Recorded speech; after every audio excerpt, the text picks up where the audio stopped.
And this is going to be adding the Dare to Strike expansion. I'll get into what exactly this adds in a second here, but first I'll just let you know how the original game plays, because this is a scenario-based co-op game that's focused on the Dutch resistance during World War II.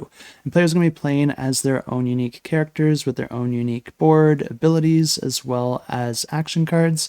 And what's neat about the different characters in this game is that they are actually based on real people back during this time in World War II. This is a game that offers a bunch of different scenarios, and players will be able to choose a scenario that they want to play. And there's going to be different win and loss conditions depending on the scenario, and there's also going to be some special actions that players can perform as well. But something that's really neat about the way the theme is baked into the cooperative aspect of this game is that at the start of each round, all the players are going to be simultaneously drawing 3 action cards from their individual decks, but then each player is also going to be drawing 1 occupier card in secret, which represents the actions that the enemy is going to do at the end of all the players' actions. This is really neat because there's going to be some information that's available to all the players, and then other information that each player is only going to be able to keep to themselves. I think this ties into the theme really well because this is a game where players are trying to sneak around and avoid patrols, and there might be something that you see in the specific area that you're at, but you're not really able to easily communicate that to the other players.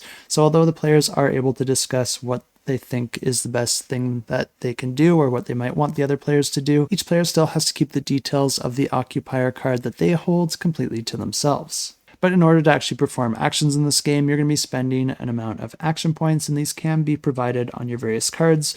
But for the most part, your action points are going to be determined by the current morale of the Dutch resistance at that point in the game. Of course, there's actions you can use to manage this to try and increase your morale so that you get more action points in a future round.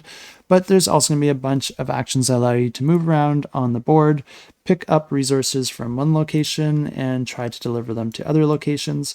And there will be different patrols out on the board that will be moving around between rounds that you're going to be trying to avoid. But each of these different locations will also have a safety meter that represents how dangerous or safe they are. And if that gets too low, it can cause raids that can have a variety of negative effects to the player. But players will also have to manage their own individual track as well, which represents their alibi.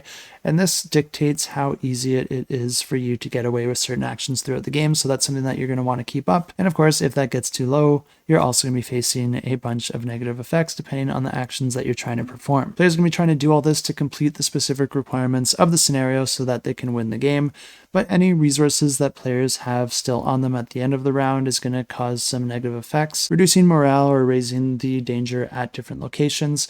And at the end of each round, you're also going to be drawing a patrol card that will dictate any new units that get added to the board or the way that the different patrols move around out on the board.